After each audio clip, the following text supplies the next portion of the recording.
let's just look, just a really simple way, look biblically um, at the story of Adam and Eve in the garden where there's the tree of life.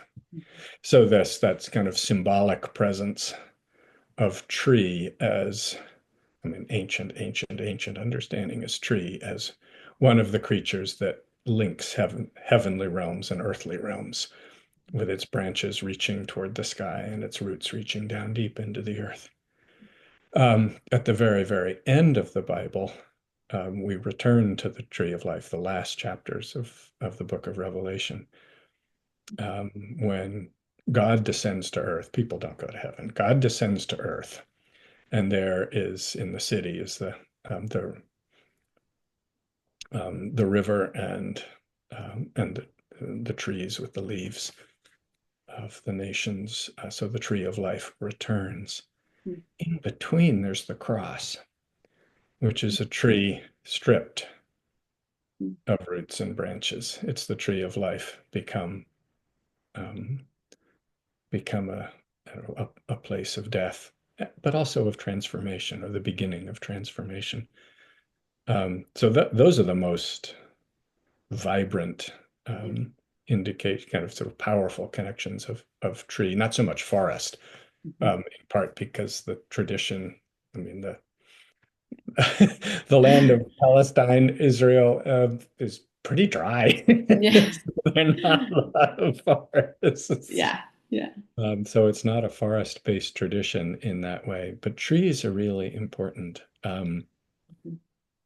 Here, I mean, where I live in New Hampshire, is the landscape is, unless one actively keeps it not forest, it is forest. The land, everything about it wants to grow trees. And unless it's too wet, everything here will grow trees.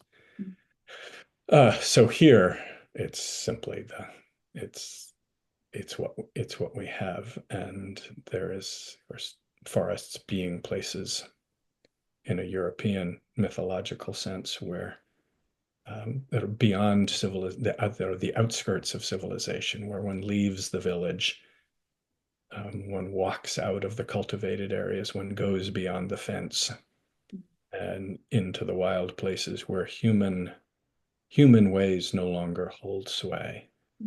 And so the forest still represents that, where there are forces of life that are greater than merely human.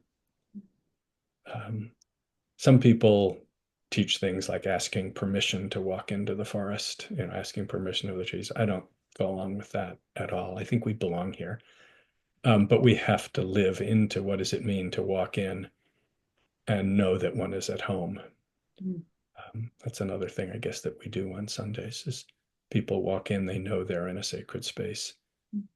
Um, and we are part of the forest and become part of the forest. Yeah. And simply my living here kind of really increases that. Right. Right. I've been here for 5 years now, living in an intimate, close relationship with the woods. Yeah. It just strikes me like so much of what you're speaking about has this, like, kind of goes to this sort of slow, deep over time Yeah, work as you were speaking yeah, to, like that sense of building a sense of belonging and yeah, home. yeah. Um, that takes time, and that is like It takes really, time. Yeah, um, yeah, yeah. So that's takes time. And almost everything in our world currently pushes us in the other direction.